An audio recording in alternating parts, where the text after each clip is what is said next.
Launching program Gema Sabtu Bersih ini berlangsung pada Sabtu pagi sekitar pukul 7.00 waktu Indonesia Tengah di Anjungan Pantai Losari, Makassar. Gubernur Sulawesi Selatan Nurdin Abdullah berpesan sebagai inspektur upacara sekaligus melaunching secara resmi program Gema Sabtu Bersih.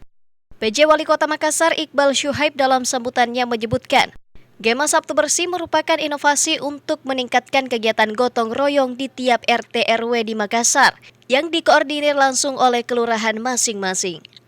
Program ini bertujuan untuk mengedukasi masyarakat tentang pentingnya kebersihan dan mengajak seluruh warga untuk saling bekerja sama dalam mencapai kota Makassar yang bersih dan sehat.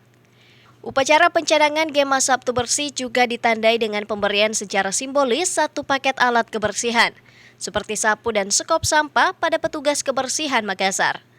Andika Permana Putra, Fajar TV dan Fajar Radio melaporkan.